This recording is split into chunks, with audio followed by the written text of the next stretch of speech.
Ser podcast. Estás escuchando El Abierto de Hoy por Hoy. Cada día analizamos las noticias más relevantes de la actualidad, las claves políticas, económicas y sociales, con las voces de los protagonistas y los distintos puntos de vista de nuestros tertulianos.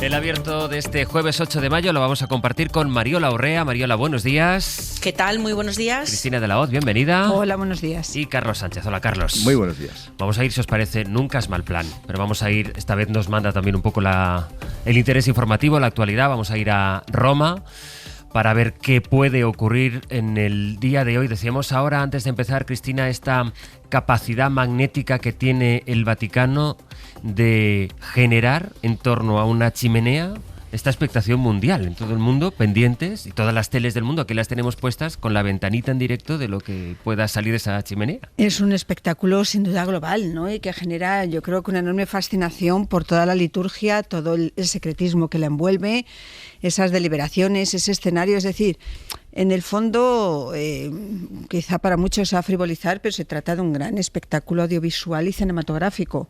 Luego tiene trascendencia religiosa, evidentemente, para los creyentes, una profunda trascendencia religiosa para los 1.500 millones de católicos, y luego tiene también trascendencia política. O sea, no olvidemos, este debate ya lo hemos tenido, Carlos y yo discrepábamos sobre la capacidad realmente de influencia política que tiene el jefe de Estado Vaticano, que es un jefe de Estado también, pero luego es que tiene también una trascendencia política. Entonces lo tiene todo. Es un proceso tan diferente y tan distinto a todo lo que conocemos, que cada vez que hay un conclave, pues sí, genera una expectación no solo entre los creyentes, sino entre los ciudadanos de a pie, y estamos pendientes de esa chimenea y de desentrañar de qué color es el humo, que ayer era incontestable, que era un humo enormemente negro. Me parece que ya han buscado ya la manera con esos compuestos químicos, exacto, para evitar confusiones, y además cuando sea blanca sonarán también las campanas para que no haya ninguna duda. Ahora lo comentaremos. Yo no creo que esté en el punto de la frivolización el comentar, como tú subrayabas ahora, el espectáculo, porque decíamos también esta mañana, es decir, además de por la obra social y por su historia, la capacidad milenaria de la Iglesia de sobrevivir, es decir, hay escándalos, hay abusos que se hubieran llevado por delante a cualquier institución, y sin embargo también esta manera de poner en escena, de cuidar los símbolos, estas liturgias, creo que también explican esta supervivencia de la Iglesia. Pero antes de entrar en el debate, volvemos a Roma. Corresponsal Joan Soles. Hola de nuevo, Joan. Buenos días de nuevo. Y forma parte también de esta liturgia, pues lo que veremos hoy, ¿no? Si hoy fueran negras las dos fumatas que viéramos, pues serían 4 votaciones las que habría a lo largo de este jueves. Exacto, hoy volverá a repetirse el mismo ritual de ayer, salvo el juramento, que sigue siendo válido, juramento por el que los cardenales se comprometen a mantener en secreto las deliberaciones del cónclave. Tras la misa, primera hora de esta mañana, los cardenales se trasladarán, seguramente ya en los próximos minutos, o lo están haciendo, a la Capilla Paulina, y desde allí en procesión a la Capilla Sistina, entre cánticos y rezos alrededor de las 9 de esta mañana. Una vez allí van a salir quienes no son electores, se cerrarán las puertas, se desplegará la Guardia Suiza para garantizar el aislamiento, empezarán las meditaciones y finalmente se votará. Se votará 2 veces por la mañana y 2 veces por la tarde, pues 2 fumatas, una alrededor de mediodía o a última hora de la mañana, la otra entre las 6 o las 7 de la tarde. Esta es la previsión. En las calles de Roma, a las 8 en punto, estaba en la plaza de San Pedro, rodeado de vencejos que suenan también perfectamente en nuestros micrófonos. Está Pablo Morán. Hola, Pablo, buenos días. ¿Qué tal, Sastre? Buenos días. Te has acercado ahora a un kiosco de la capital italiana. Sí, bueno, esto empieza a tomar algo más de forma, respecto a las 8 que te había hablado, porque están entrando ya los fieles, están pasando por delante nuestra ahora mismo una congregación capitaneada por una gran cruz a modo de procesión. Están también entrando los primeros turistas al Vaticano, a la Basílica de San Pedro, en las visitas rutinarias, y más que esperan tras la valla de seguridad en la Vía de la Conciliación. Así que entendemos que pronto, como ayer, miles de turistas y fieles volverán a llenar esta plaza. Y como decías, uno de los que esperan la llegada de estos fieles, de estos turistas, es el kiosquero de la plaza, en un puesto que no solo tiene prensa, hay de todo, también todo tipo de recuerdos del Vaticano, incluso del último Papa, ¿El qué ha vendido?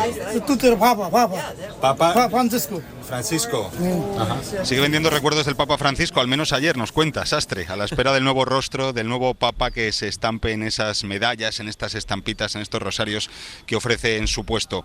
En la prensa se destaca, lo estoy viendo ahora mismo, por ejemplo, la portada del Corriere della Sera, dos imágenes principalmente. Las dos se repiten en la prensa mundial. Una es la de Monseñor Diego Ravelli cerrando las puertas de la Capilla Sixtina para dar inicio al cónclave, y la otra imagen es el de la fumata negra que después de hacerse de rogar los fieles en esta plaza de San Pedro pudieron ver a las 9 de la noche. Como decía Solés, ahora mismo están entrando todos los fieles que van a asistir hoy a las nuevas votaciones y a las fumatas, o una fumata, si es blanca, que se repetirá esta misma mañana. Es día de quinielas también en la prensa italiana, de los expertos en el Vaticano, Joan, de los que tú nos hablas muchas veces, con la previsión de que, bueno, si hoy fuera la mañana y sobre todo la tarde ya fumata negra, a partir de aquí ya quizá haya más previsión de que el candidato pudiera ser ya un candidato que sorprendiera o que estuviera fuera de las quinielas, que es lo que se sigue haciendo esta mañana en los medios allí en Italia. Sigue siendo una especulación, es muy difícil decir quién será el elegido de entre 133. Lo sabremos en cuanto haya fumata blanca y aparezca una hora aproximadamente o hasta 2 horas después en el balcón central de la Basílica de San Pedro. Pero en estos momentos, a estas alturas, ya con sus eminencias votando, pues no deja de ser una especulación.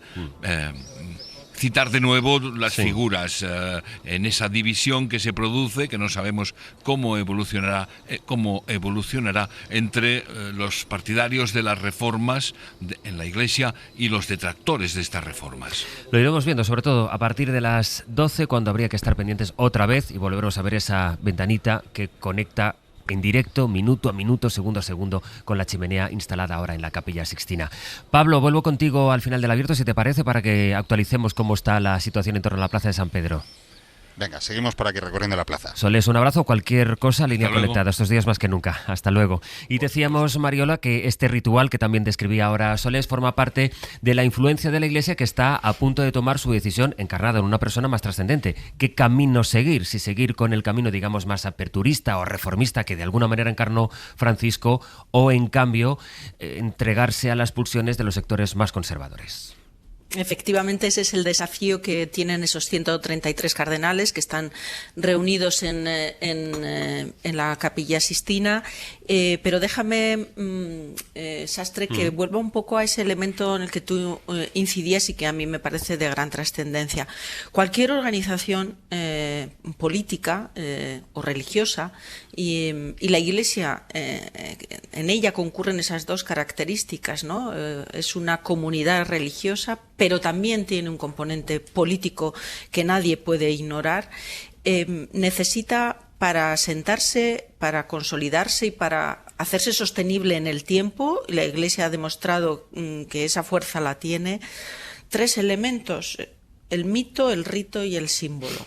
Por lo tanto, detenernos en el análisis sobre aquellos elementos que hoy nos convocan, que tienen mucho que ver con el rito, que tienen mucho que ver con el símbolo, para dotar de sentido al mito que hay detrás, no es frivolidad, es ir a la esencia de lo que hace robusta una organización como la Iglesia.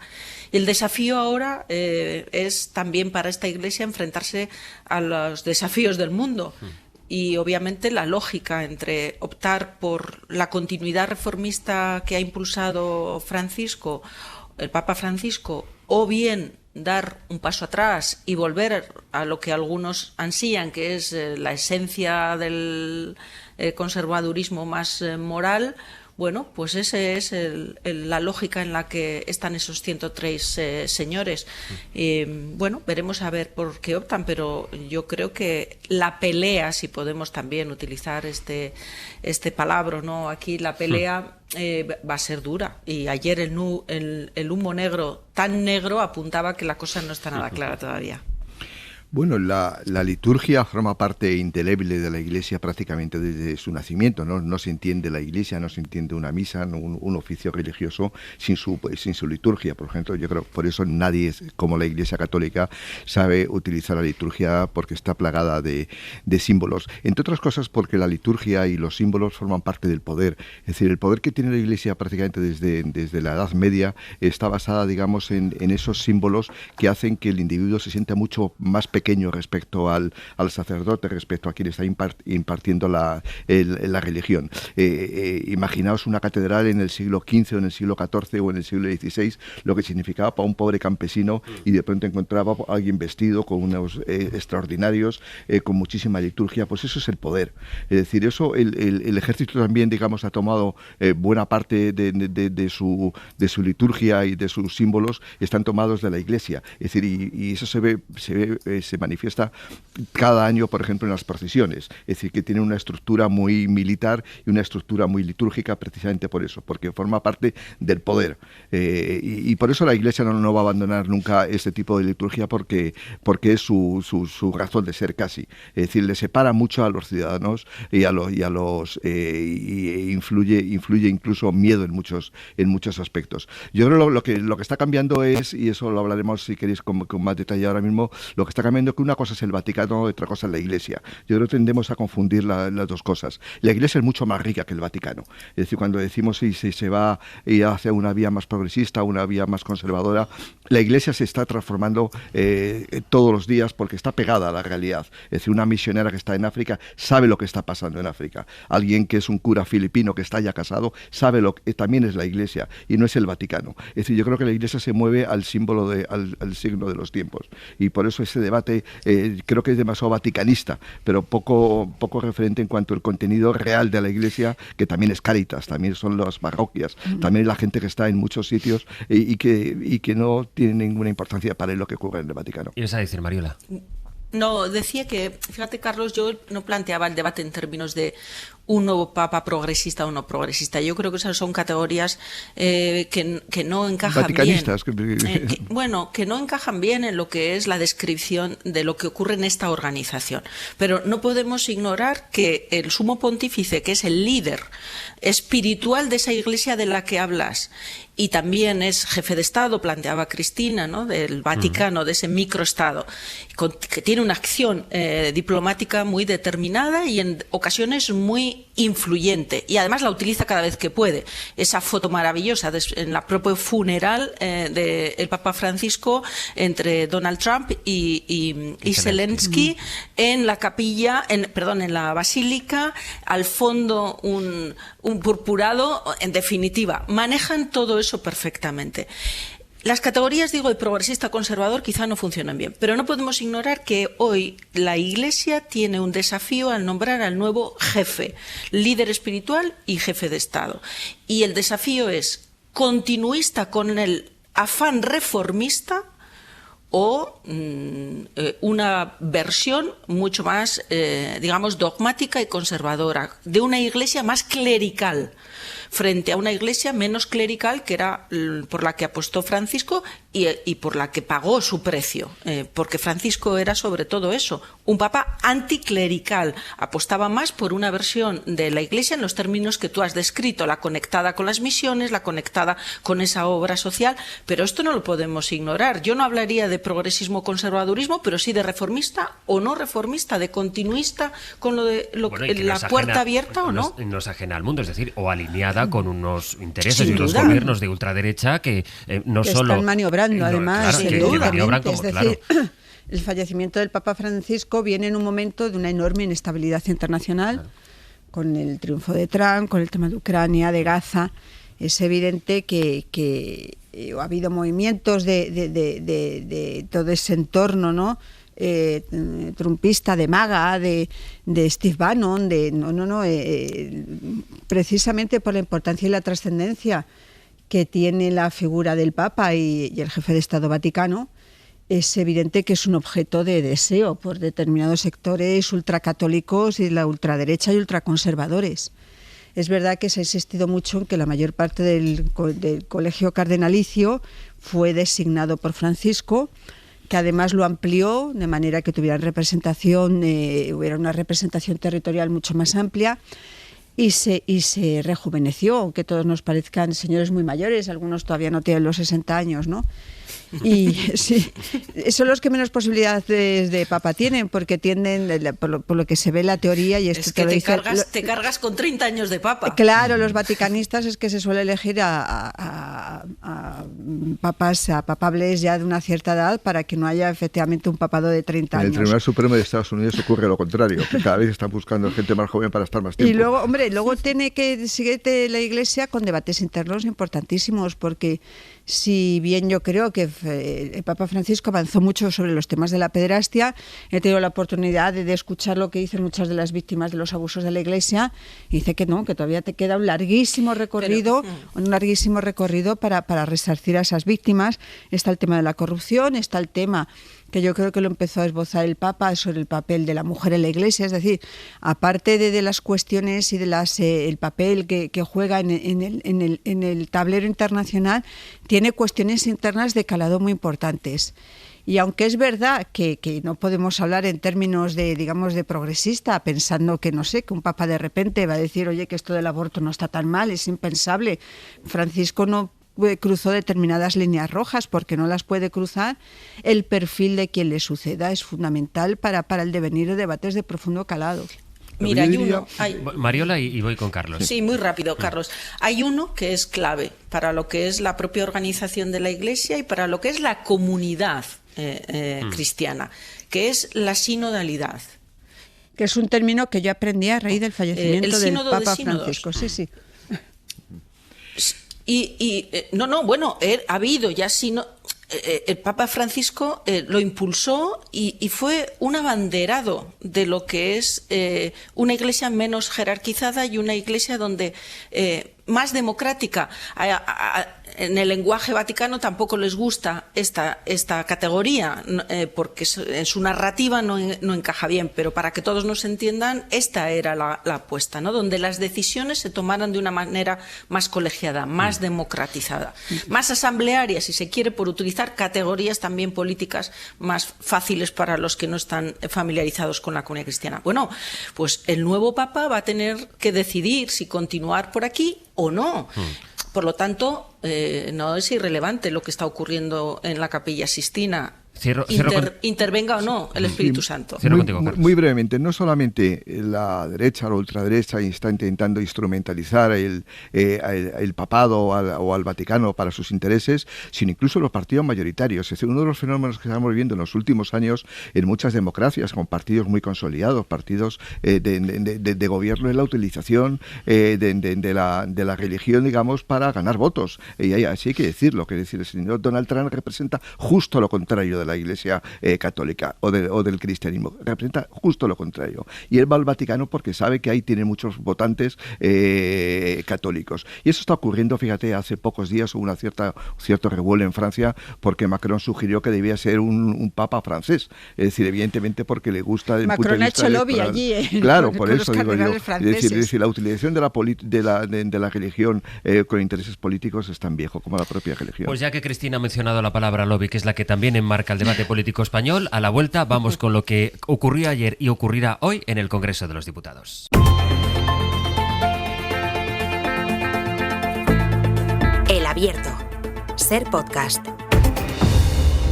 Abierto de jueves con Mariola Orrea, con Cristina de la Hoz y con Carlos Sánchez. Les decía que tenemos que empezar a hablar ya de lo que ocurrió en el Congreso ayer, pero antes vamos, si os parece, a empezar por lo que está a punto de ocurrir. A las 9 empieza el Pleno y uno de los puntos que tiene sobre la mesa el Pleno esta mañana, y que si se vota, si hay una decisión concreta, porque ayer fue un debate tras otro, ahora lo contaremos, es convalidar o no el decreto. Saben que cuando el gobierno aprueba un decreto, esas medidas entran en vigor al momento, pero pueden ser corregidas si al cabo de 30 días como mucho el Congreso las tumbara. Y eso es lo que ocurrirá hoy. El Congreso tiene que convalidar o tumbar las medidas del decreto arancelario, las medidas que impulsó el Ejecutivo, que llegó a negociar con el Partido Popular para ver si era posible, por lo menos en eso, el consenso de cómo la economía española se enfrenta a los aranceles de Donald Trump. David Junquera, buenos días. Hola, buenos días. Y a ese decreto que el PP llegó a negociar con el gobierno, el PP está a punto, lo va a hacer esta mañana, de votar en contra. Esta negociación, que empezó a oler muy pronto a chamusquina, a fumata negra, lo cierto es que hubo un tiempo en el que hasta Tellado alababa la disposición de cuerpo, hubo un tiempo en el que el ministro de Economía decía que hablaba más con Juan Bravo que con su madre, pero se les debió romper el teléfono de tanto usarlo. Hace un par de semanas la visión mayoritaria en las baronías populares era que no podían quedarse fuera de este acuerdo, quedarse a solas con Vox, pero entre que Trump congeló los aranceles, en que hubo un apagón eléctrico y que luego hubo un apagón ferroviario, pues al PP empezó a allanársele el camino del no, que era el que siempre le tiró más a Génova 13. Ahora argumentan desde el Torreón Popular: no puede ser que todos pillen cuando negocian con el gobierno y que a nosotros no nos acepten ni una sola de nuestras propuestas. Eso no es dialogar, eso es imponer. Aseguran que Cuerpo les engatusó con un teatrillo y especialmente duro ha sido Feijóo con el titular de Economía. Si no le dejan dialogar, señor Cuerpo, si lo que le hemos pedido en primer lugar fue un alivio fiscal para las empresas, la bajada de las cotizaciones de la Seguridad Social, no enrede, señor Cuerpo. Si usted no tiene autoridad, consíguela, o si no, por lo menos cállese.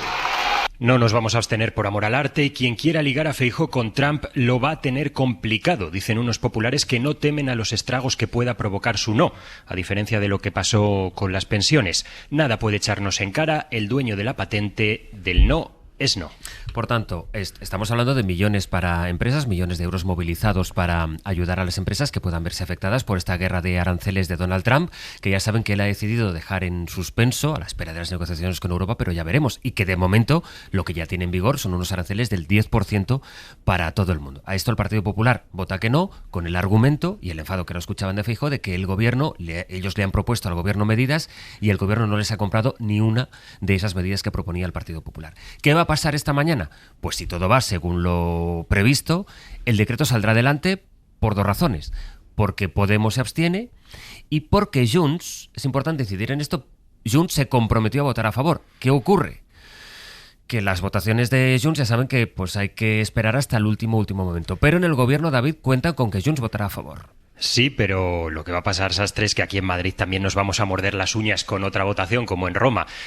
Tras semanas de alardear con que las empresas catalanas iban a llevar el mayor pedazo del pastel antiarancelario, en las últimas horas, pues Junts ha hecho lo de siempre, ha empezado a marear con su posible cambio de voto. Y con este cóctel, en el gobierno, como dice Sastre, quieren confiar, pero a la vez tampoco quieren dar nada por sentado hasta que podamos ver los votos en el display del Congreso. Desde la Moncloa trasladan tranquilidad, a pesar de que el no del PP provocará las ya clásicas apreturas cada vez que los diputados tienen que pulsar los botoncitos. El teórico sí de Junts se uniría a una abstención de Podemos, que no va a votar a favor porque insiste en su propuesta de expropiar las viviendas a los fondos de inversión estadounidenses. Así que después del mediodía, aproximadamente, nuestro cónclave de cada jueves. Votación al límite en la Cámara Baja. Sí, hoy ya decimos que en el gobierno, por lo menos ayer, decían que había cierta tranquilidad porque cuentan con que las cuentas van a salir, pero estando Junts en la ecuación, pues no hay más que remitirse a los últimos antecedentes. David, vamos hablando a lo largo del día. Justo es eso, vamos hablando. Gracias, Sastre. Por cierto, y antes de empezar con la tertulia, porque me iré a las noticias de las 9, pero ya que estamos hablando de Junts y la posición de Junts, tiene sentido también poner bajo la lupa qué va a hacer hoy el partido de Puigdemont, que es el que ya ha dicho que va a presentar, esta es su intención, una enmienda a la totalidad de la otra cosa que tiene que convalidar el gobierno, que es la reducción de la jornada laboral. Y sobre esta posición de Junts en contra también de esta medida, es interesante escuchar lo que dijo ayer el secretario general de Comisiones Obreras. Unai Sordo habla así de Junts. Es lo que tiene, el permanente pataleo y esta necesidad que tiene Junts, me vais a permitir la expresión, de hacer política jodiendo al personal. Hacer política jodiendo al personal. A la vuelta lo comentamos.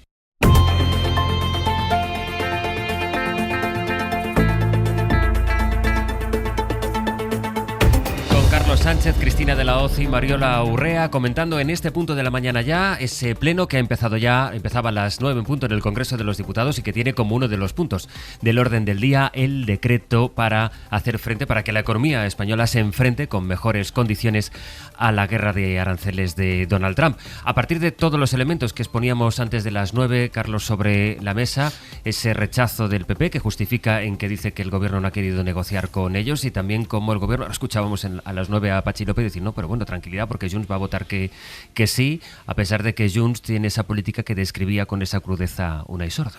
Bueno, el plan tiene un objetivo, el plan que presentado por el Gobierno, que es compensar a los sectores, a las actividades económicas afectadas por los aranceles que pueda imponer Trump. Todavía Trump ha anunciado un plazo de 90 días para negociar y ya veremos cómo queda al final los aranceles. Si lo que no tiene mucho sentido es sacar otros temas que no tienen nada que ver con los aranceles y con la compensación urgente que van a tener algunos sectores en caso de que tengan mucho más dificultades para vender productos en Estados Unidos. Es decir, el plan antiarancelario no tiene nada que ver con la política energética, como ha planteado el gobierno, el Partido Popular, en el sentido de que hay que prolongar la vida útil de las centrales nucleares. No tiene nada que ver con las cotizaciones sociales, ni tiene nada que ver con la fiscalidad de las pymes. Tiene que ver con cómo identificar qué sectores pueden verse afectados y a partir de ahí poner medidas, y yo creo que todos los partidos deberían estar en esa línea, es decir, una negociación abierta, pero hacer política a través de los rehenes me parece que es una forma mala de hacer política. Es decir, lo hemos visto, por ejemplo, en el asunto de los menores no acompañados, de los inmigrantes, donde el Partido Popular ha dicho que no lo firmaba simplemente porque quería otra política migratoria, ¿no? Lo que hay que resolver el problema urgente que tienes, que hay 5.000 o 6.000 chavales en Canarias y que necesitan educación y necesitan vivir en un contexto favorable para ellos, para su desarrollo humano y educativo. Es decir, me parece que mezclar demasiadas cosas en política al final te lleva a la inutilidad. Es una mezcla que luego iremos a eso y al debate energético. Yo os preguntaré también qué desgaste creéis que puede tener para el Gobierno el hecho de que se alarguen mucho o tarden en llegar las explicaciones del apagón, que es lo que en este momento quiere saber el conjunto de la ciudadanía. Pero por centrarnos en lo que va a ocurrir ahora, dentro de un par de horas en el Congreso, Cristina, ¿qué desgaste crees que le puede significar al PP votar en contra de estas medidas? Desgaste yo creo sinceramente que ninguno. En este caso puede ser un riesgo controlado. Es verdad que el perfil de los interlocutores, Carlos Cuerpo y Juan Bravo, permitía aventurar la posibilidad de un acuerdo. Estamos hablando de dos perfiles que yo creo que eran bastante contemporizadores, moderados, señores que políticamente se mueven en los márgenes de una gran educación. Es decir, yo creo que eran dos... el punto en el que debemos estar cuando todo esto nos parece llamativo y como para destacar. Bueno, sí, pero tal y como está la política ahora, luego, pues es evidente que no son momentos de grandes acuerdos y de que uno no los ofrece y el otro no los quiere. Esto es así, porque aquí la carga de la prueba se reparte muchas veces entre los dos. Es evidente que el PP no está dispuesto a evitar ninguna votación agónica para el Gobierno. La teoría es que, bueno, Pedro Sánchez ha elegido a sus socios, y es con esos socios con los que tiene que transitar. Lo de Unai Sordo de la rebanada de la última rebanada del pan de molde me ha parecido un hallazgo felicísimo. La verdad es que me ha divertido mucho. Pero no tiene razón en lo que dice Unai Sordo de que son inútiles. No. Los 7 votos de Junts no son nada inútiles. Los 7 votos de Junts son fundamentales. Y Junts se ha dado cuenta y es consciente de que a base de su estrategia de generar confusión y de generar incertidumbre, consigue cuestiones que no tienen nada que ver con lo que se vota. Decíamos, se mezclan temas. Yo recuerdo aquel famoso pleno del Congreso que se celebró en el Senado de 3 decretos que no tenían nada que ver con el tema migratorio, y uno de los compromisos que consiguió Junts era la transferencia de la gestión de políticas migratorias, que no tenía nada que ver con lo que se estaba debatiendo. Y es una estrategia negociadora que a Junts le funciona. Le funciona porque pues Sánchez termina cediendo. Yo entiendo siempre las dudas que tienen hasta última hora. No creo que Junts se vaya a apear finalmente, y posiblemente el precio de lo que cuesta el decreto de aranceles lo conoceremos en pocos días. Mariola. Yo creo que dos análisis distintos, ¿no? Merece tanto la posición de Junts como la posición del PP respecto del decreto de aranceles. En el caso de Junts, creo que es sensato y es estratégico el votar a favor de un escudo de protección frente a una acción hostil de un Estado tercero. Más complicado es la posición de Junts respecto a la reducción de la jornada laboral. A mí me ha sorprendido de Unai Sordo porque ese voto negativo contra esa propuesta legislativa yo creo que encaja con el ideario de un partido de derechas como Junts, con un electorado muy determinado. Entonces ahí honestamente me ha parecido algo un poco, no sé, sorprendente y quizá desairado, ¿no?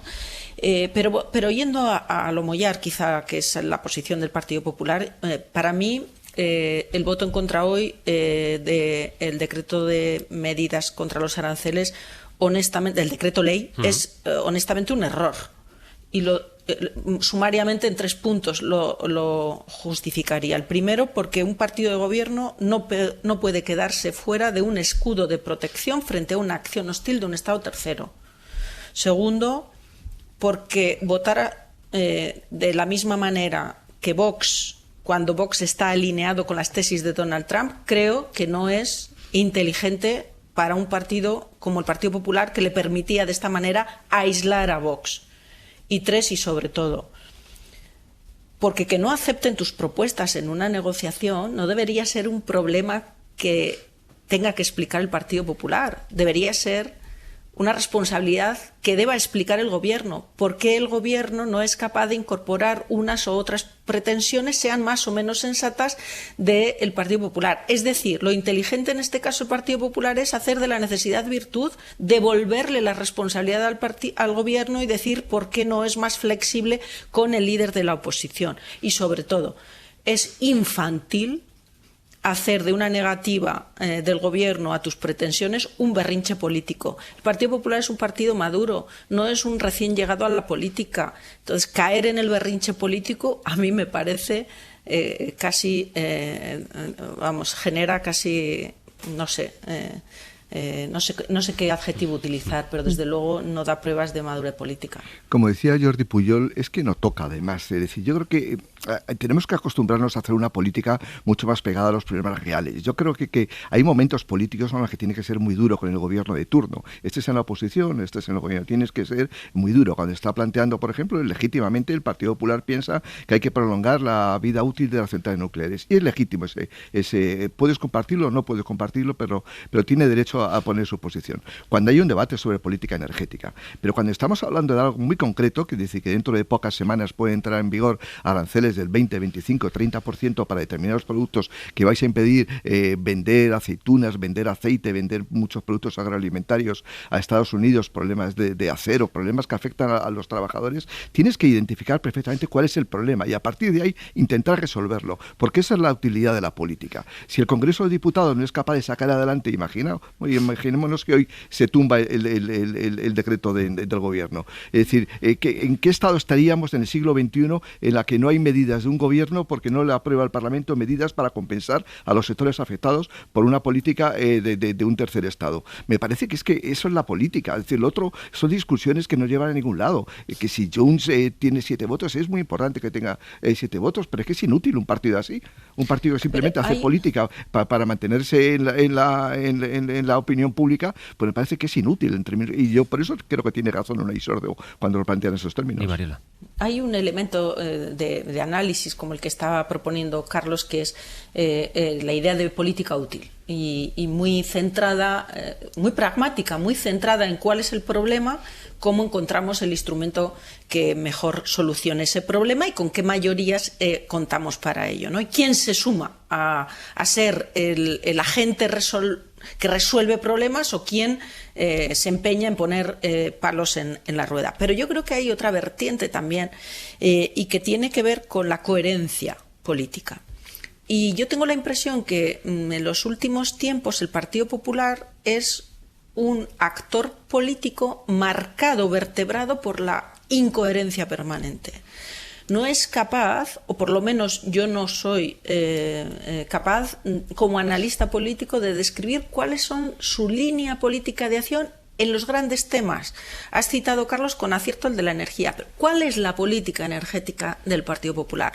Pero podríamos citar otros miles de temas, ¿no? ¿Cuál es la política por la que apuesta el Partido Popular cuando estamos en un momento de desorden mundial y tenemos acciones de hostilidad claras de estados terceros que tienen un impacto? Hoy nos va a hacer sufrir la línea de Mariola. Dame un segundo, Mariola, porque en lo que reparamos la línea que nos permite escucharte, y retomo contigo, Cristina, pero antes, como hemos puesto la parte en la que Unai Sordo decía que Junts, ¿cómo puede estar ahí jodiendo al personal? Pero no habíamos escuchado la del Pan Bimbo, que decía así. que es difícil gestionar que eres más inútil que el último pan, la última tostada del pan Bimbo. El secretario general de Comisiones Obreras en referencia a Junts per Catalunya. A las 9:16, a la vuelta, hilamos el debate porque hablamos también del debate energético que vimos ayer en el Congreso.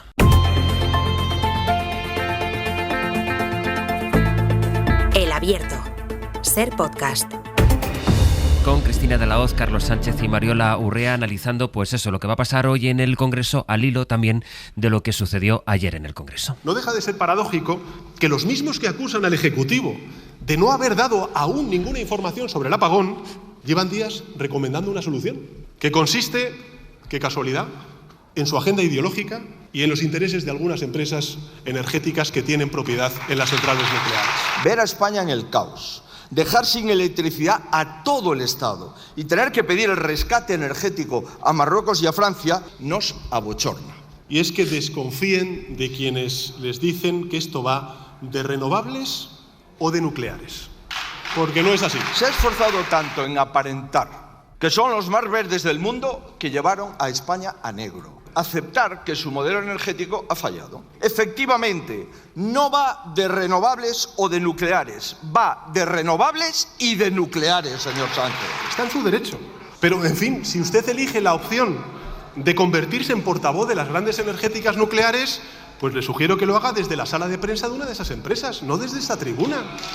Quien diga hoy aquí que lo que pasó el 28 de abril es por culpa de un exceso de renovables, miente.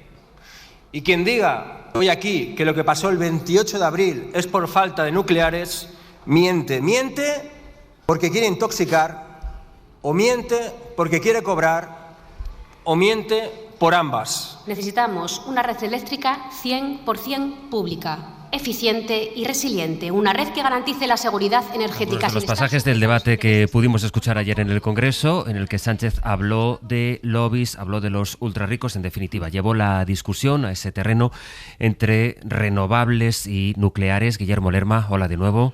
Hola de nuevo, Sastre. Aunque saben en el Ejecutivo que la principal preocupación de la ciudadanía, la pregunta que nos seguimos haciendo una semana y media después es ¿qué pasó? ¿Cuáles son las razones? El Gobierno insiste en esto, es lo que dijo Pedro Sánchez, vino a decir soy el primer interesado en saber lo que pasó, pero hay que esperar a que los técnicos decidan porque ahí es muy complejo determinar la razón, pero en el Gobierno admiten esa preocupación de que lo que quiere la ciudadanía más allá de este debate es saber qué es lo que pasó el lunes de la semana pasada.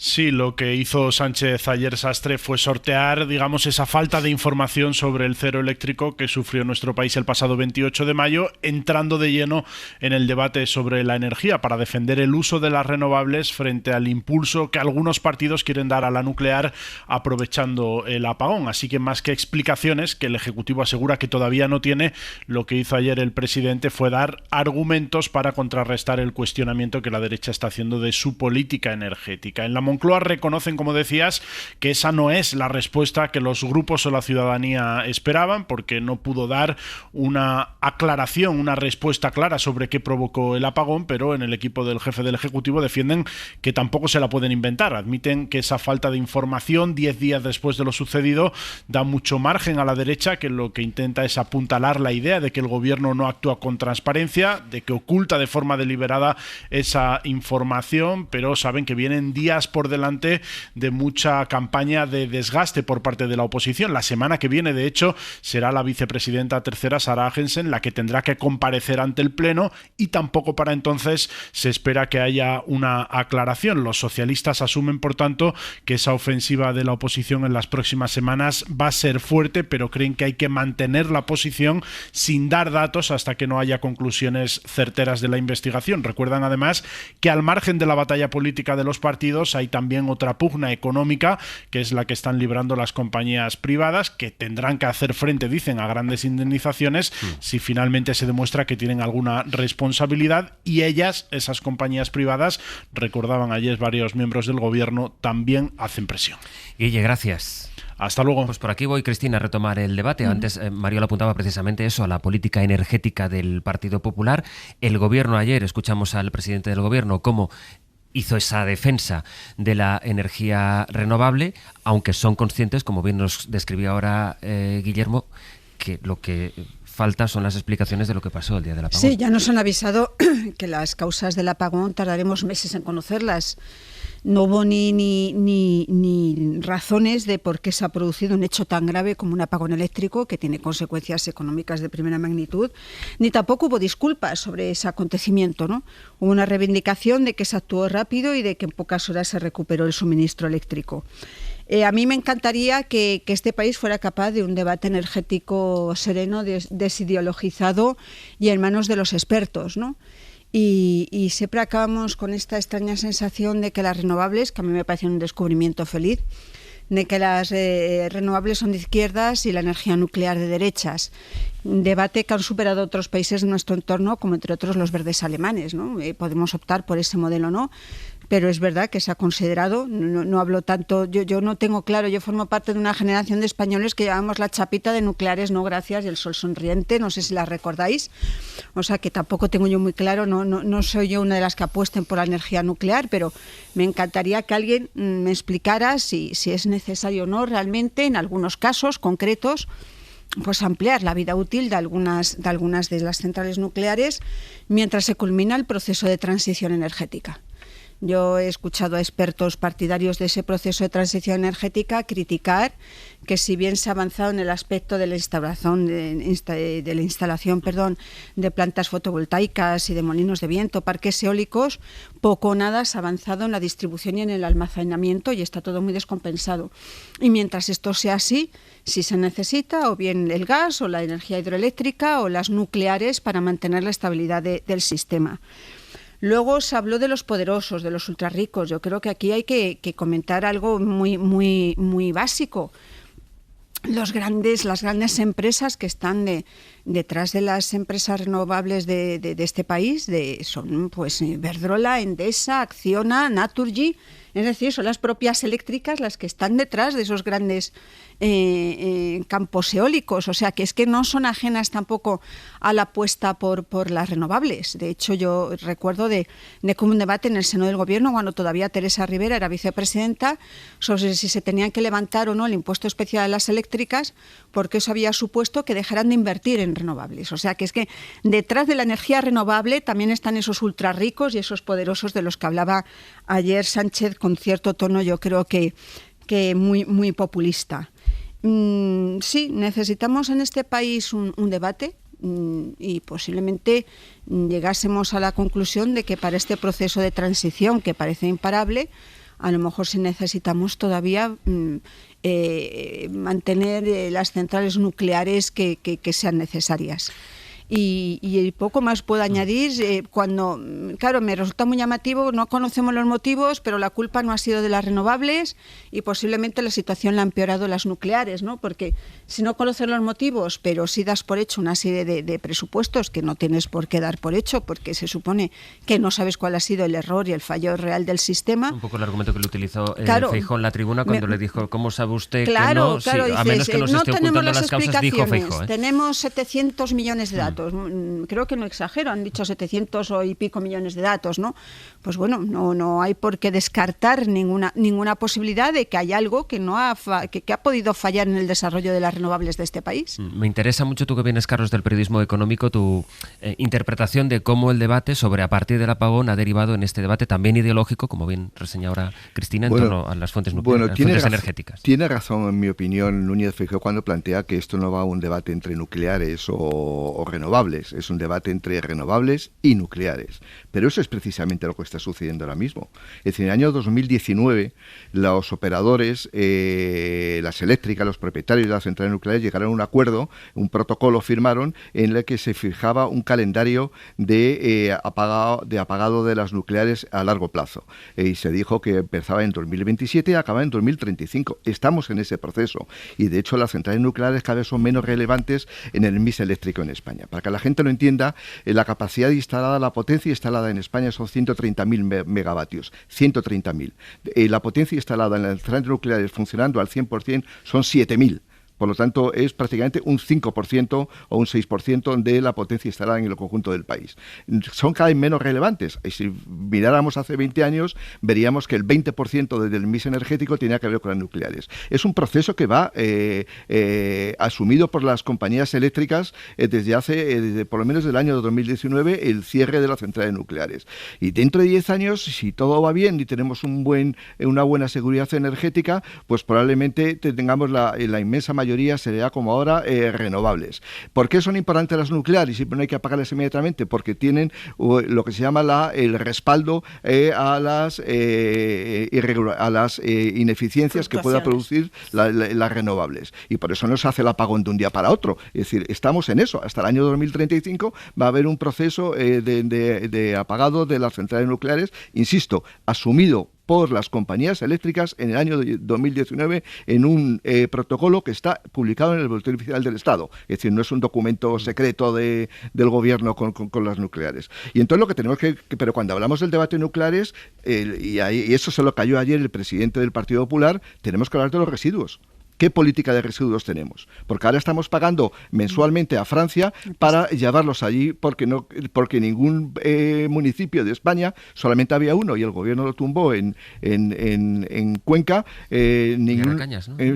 Ninguno quiere tener a su lado una central nuclear y ni quiere tener residuos. Pues bueno, vamos a salir también el debate, porque esto no va solamente de producir energía, también tenemos que ser conscientes de que los residuos hay que hacer algo con ellos. Y hasta el 2070, si no recuerdo mal, no hay un planteamiento de tener un residuo centralizado estable. Es decir, por lo tanto, el debate es mucho más complejo que el simple oportunismo, como el debate que hubo ayer, que me pareció muy pobre intelectualmente. Mariela. Bueno, hay que recordar que para empezar la sesión parlamentaria de ayer no era para hablar de política energética, ni para hablar del apagón. Era para hablar de un debate que es prioritario y realmente de interés para todos los ciudadanos y que todos los partidos tratan de evitar, lo que es de la defensa, en un momento crítico y en un momento donde no podemos privar a los parlamentarios sobre nuestros compromisos y las exigencias de defensa. ¿Sí? Sí, te estamos escuchando. Con algún corte, pero te escuchamos, Mariola. Estaba intentando ser paciente a ver si se estabilizaba la línea, pero te escuchamos. Sí. Dicho esto, a mí me parece fenomenal que en España se abra un debate en profundidad sobre política energética, pero no al hilo de un análisis de lo que ocurrió un día determinado, cuando todavía no sabemos por qué el sistema no pudo absorber todas las incidencias que ocurrieron en apenas 5 segundos.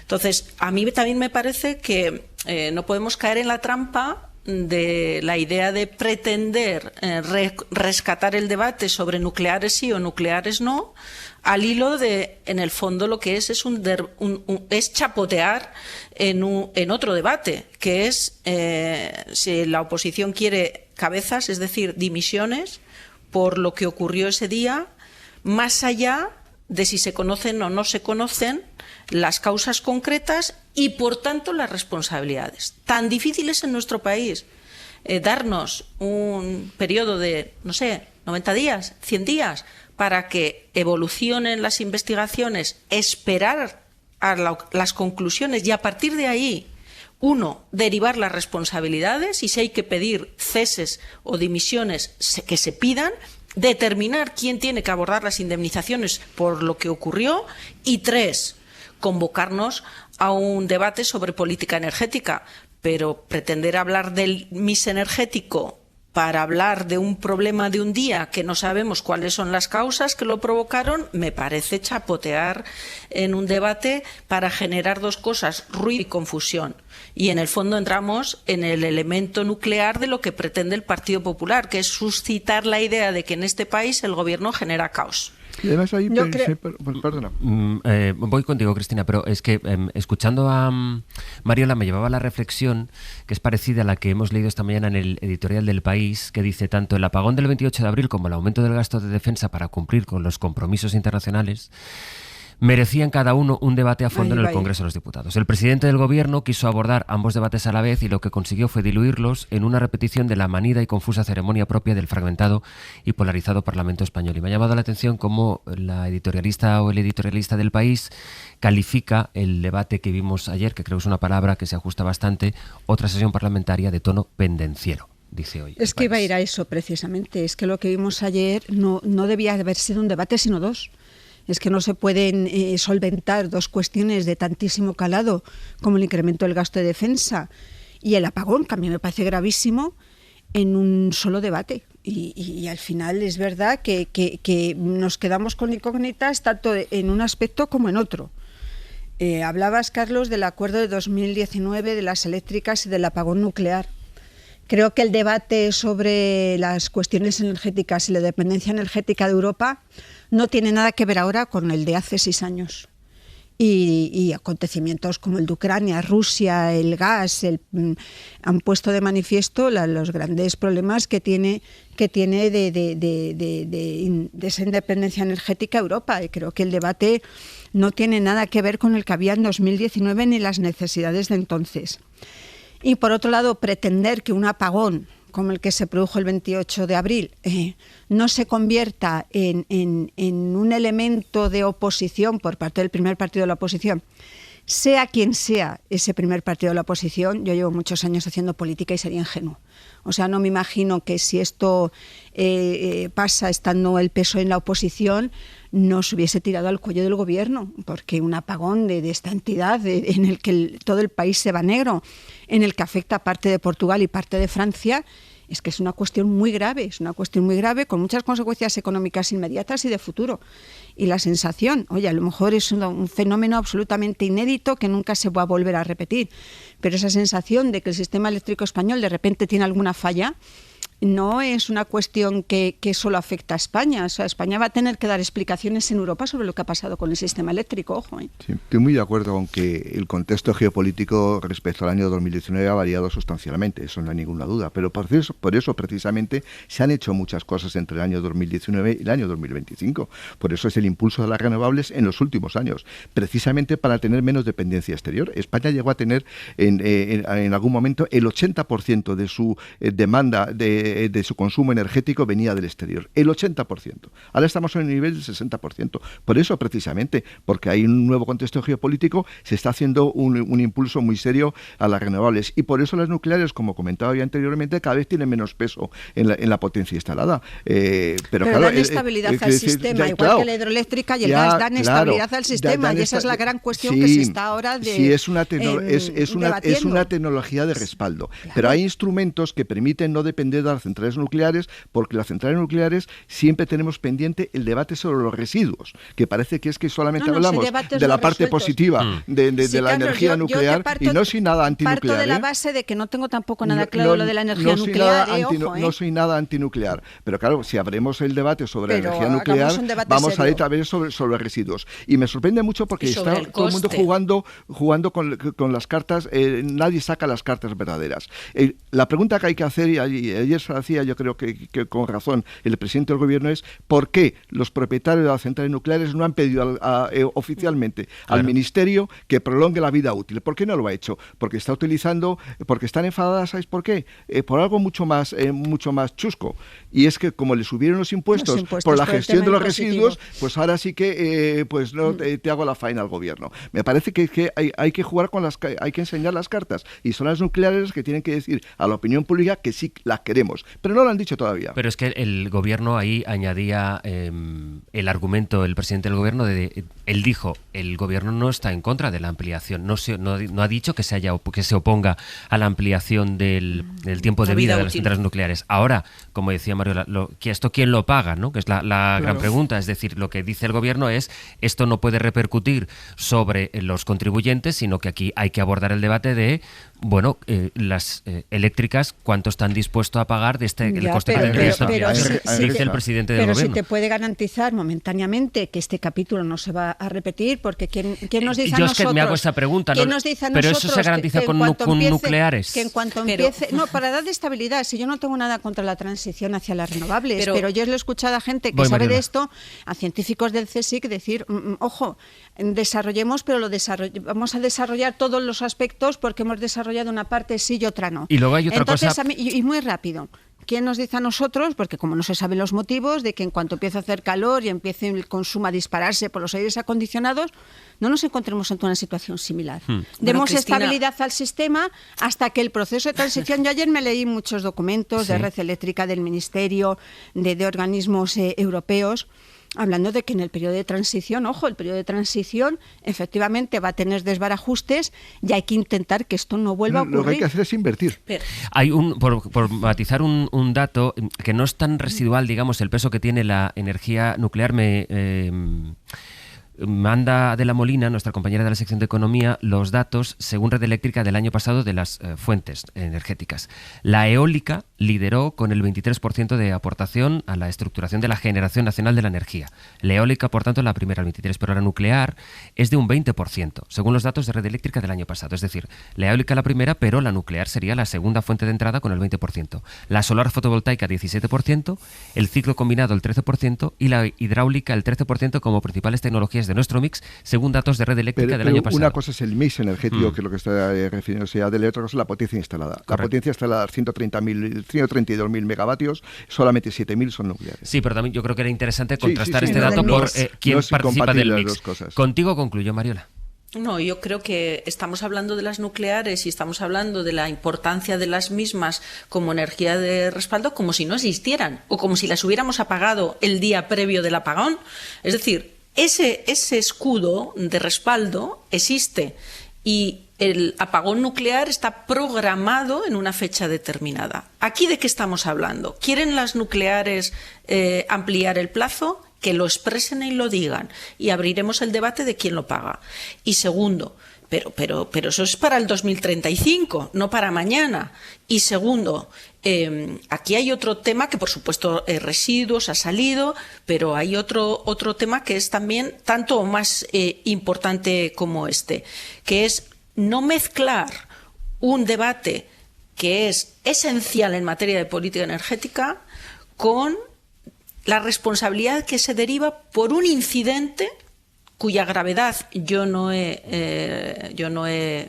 ignorado, pero que necesita la investigación pertinente y sacar las consecuencias. Si no somos capaces de darnos esos días, es imposible que el debate sea saludable y es imposible que el debate sea honesto, porque, como muy bien ha señalado Carlos, alguien o más de uno se estará guardando una carta. Tiempo es lo que ha dicho Mariola. Muy brevemente, la Cámara de Comercio de Estados Unidos en España, que representa a las grandes multinacionales norteamericanas en nuestro país, hizo un comunicado hace unas semanas, o hace 2 o 3 meses, hizo un comunicado pidiéndole formalmente al gobierno, la Cámara de Comercio de Estados Unidos, pidiéndole al gobierno que ampliara la vida útil de las centrales nucleares hasta el año 2040. Ese es el debate.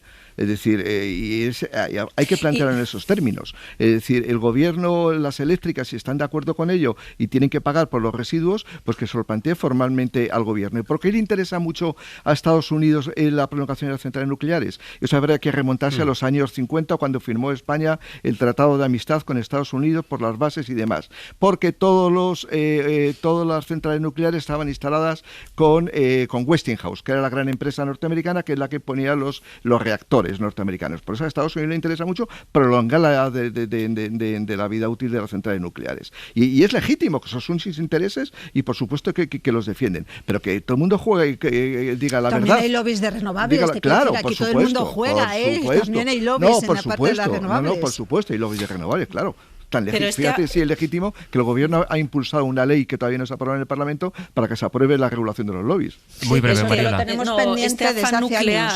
Este afán nuclear que le ha surgido a muchos, mi pregunta es si con lo que tenemos ahora ha habido un fallo, utilizando el argumento de ellos, y solo piden la ampliación de lo que hay, la respuesta es, ¿pero esto es suficiente? Vamos a otro asunto que también escuchamos ayer, la primera vez que el presidente del gobierno se refería a la información que avanzó aquí en la SER, Javier Bañuelos, sobre la compra de millones de balas a Israel, contrato que después de que la SER lo desvelara, el gobierno decidió anular. La única excepción, usted tuvo razón, señoría, y el gobierno, pues en un lamentable error, lo subsanó, correspondió a la licitación de la Guardia Civil iniciada antes de la invasión de Gaza, que posteriormente fue... Bañuelos, ¿qué tal? Buenos días. ¿Qué tal, Sastre? Buenos días. Nos has adelantado a las 8 que hoy precisamente se va a reunir la comisión que forman varios ministerios y que va a iniciar el trámite para anular el contrato. Sí, es la fórmula Sastre que, encontró la Abogacía del Estado. Moncloa, en cuestión de horas, recordemos, dio con la solución que el Ministerio del Interior, no supo ver en 6 meses. Todo pasa por esa comisión.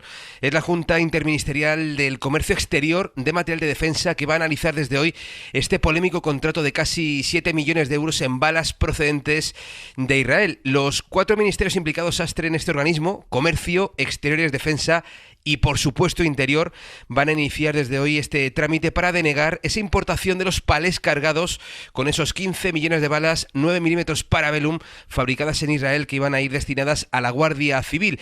Para el Centro de Estudios por la Paz, Sastre, esta decisión, el papel que está jugando esta Junta Interministerial es bastante dudoso. Son muy críticos con ese papel de esta comisión. Lo decía aquí en la SER Eduardo Melero, uno de sus investigadores. Lo que me sorprende ahora es que el gobierno en 24 horas es capaz de encontrar una solución.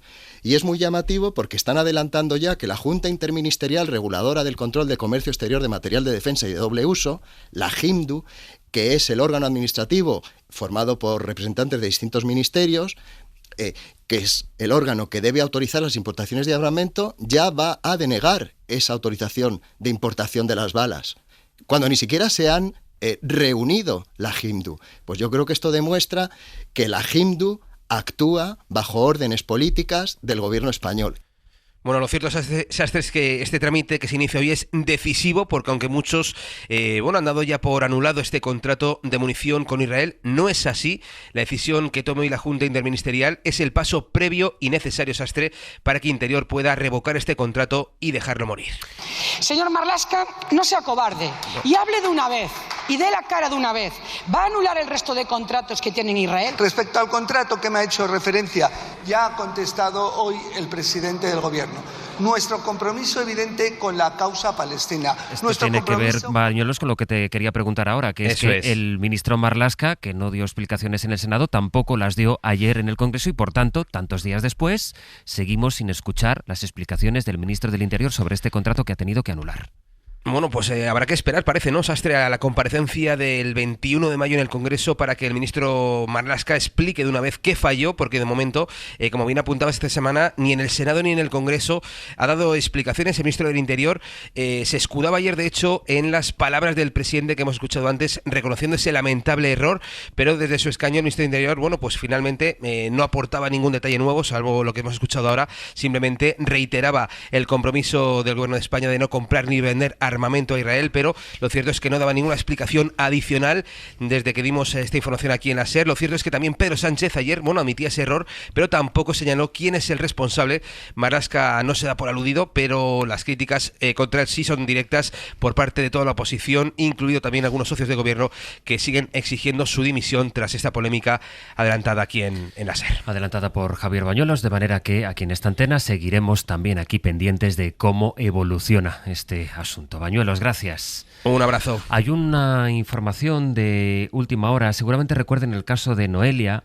Noelia es una chica, tiene 24 años, parapléjica, cuyo padre, lo hablamos mucho en verano, si os acordáis, y la entidad Abogados Cristianos se oponían a su muerte digna y llevaron el caso a juicio. Es decir, alguien que ha pedido la eutanasia, que le ha sido concedido según los plazos que marca la ley, puede entrometerse en ese proceso. Si alguien pide morir, los expertos avalan que está en su derecho de morir dignamente.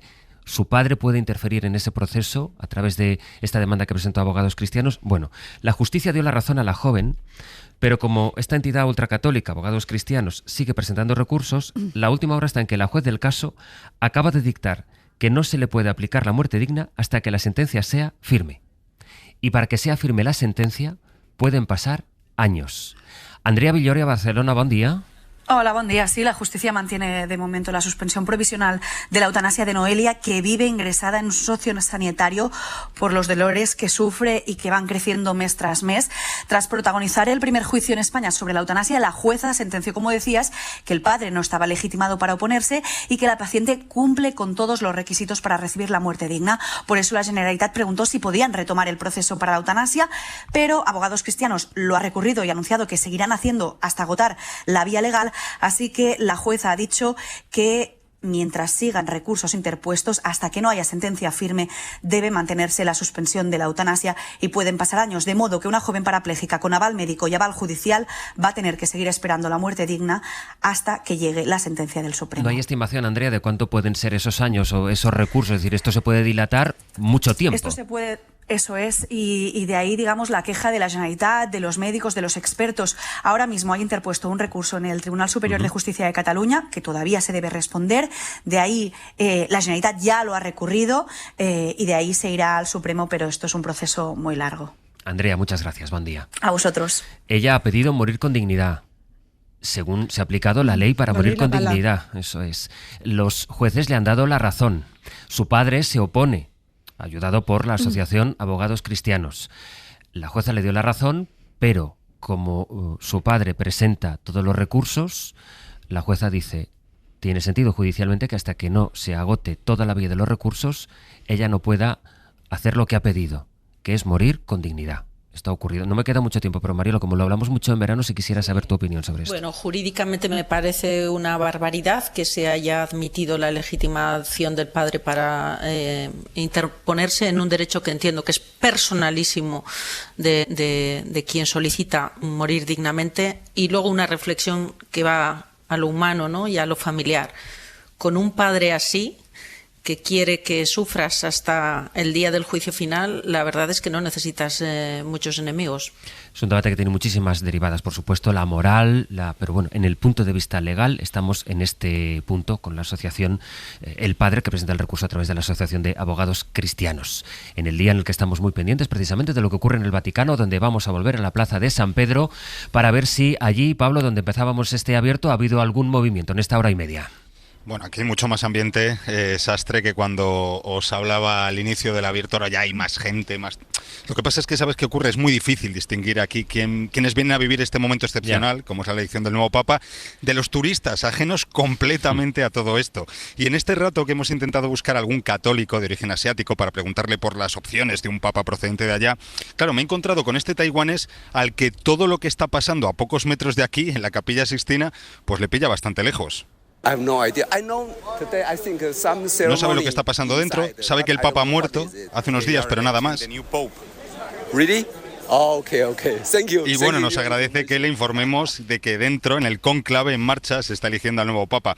Y ese es el contraste a esta hora, Sastre, entre los turistas que llegan a primera hora de la mañana porque simplemente tienen turno para ver la basílica o los museos, y quienes realmente quieren estar cerca cuando esa chimenea de la Capilla Sixtina que vemos desde aquí señale la llegada del nuevo Papa con la fumata blanca. Pues hoy está un poco como estamos todos los demás, a la espera de saber qué es lo que votan allí dentro y pendientes de la chimenea. Pablo, gracias. Un abrazo.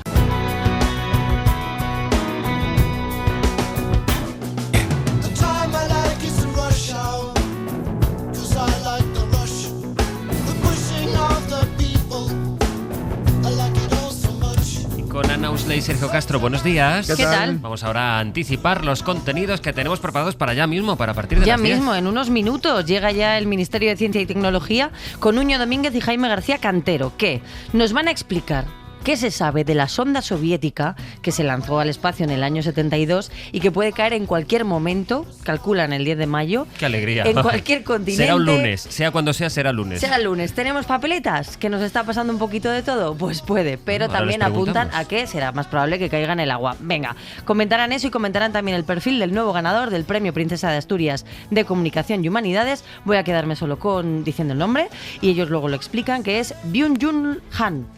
Muy Bueno. bien. Han. Vale, no lo digo yo, lo dice la canción. Habitualmente todo el mundo sabe que cuando se va a Calatayud hay que preguntar por la Dolores. No es hoy el caso. Hoy hay que preguntar por Luis Alegre, que allí tiene la sede en la que vamos a entronizar a una nueva amiga del Club de Amigos Alegres, que no es otra que la actriz Elizabeth Casanovas. Los que hayan visto las series de Merlí o Las Abogadas ya saben de qué le estamos hablando. Además va a haber una sorpresa que no vamos a desvelar, que también va a estar presente en Calatayud. Y después, en la clase de lengua vamos a preocuparnos por todos los términos que tienen que ver con el tacto. Y para tener tacto también nos invita Javier Ocaña a ver 3 estrenos, 3 películas. Perdonad, lo habéis estado ensayando. No, pero me he hecho así con el dedito y he muy dicho, bien, adelante. muy bien. Por eso pensaba que había aquí una escenografía. A la vista. Vale. Hay 3 películas en estreno que son películas sobre mujeres, hechas por mujeres. Vamos a ver qué aportan de nuevo. Son La buena letra, También esto pasará y Todo lo que no sé. Y como este es un programa que se debe escuchar con los 5 sentidos, del tacto de la clase de lengua, de la vista en la sección de cine, al gusto en Al dente, con Ainhoa Estaba pensado esto. Que hoy nos va a hablar de un buen compañero de viaje gastronómico, que es el wasabi. ¿El wasabi? El wasabi. Bueno, pues nada, pues oye, un menú muy completo. Pues por hilarlo todavía un poquito más. De momento, yo agradezco a Cristina de la Hoz, a Carlos Sánchez y a Mario Laurrea que nos hayáis acompañado en esta mañana, que ha tenido mucho, que ha empezado en Roma y luego nos ha llevado al Congreso. Muy vaticanista. Bueno, sí, exacto, sí. Y espera. Si pudiera elegir, preferiría estar en Roma, sí. Lo admito. Yo también. Chicos, gracias. Un abrazo. Adiós. Para no perderte ningún episodio, síguenos en la aplicación o la web de la SER, Podium Podcast o tu plataforma de audio favorita.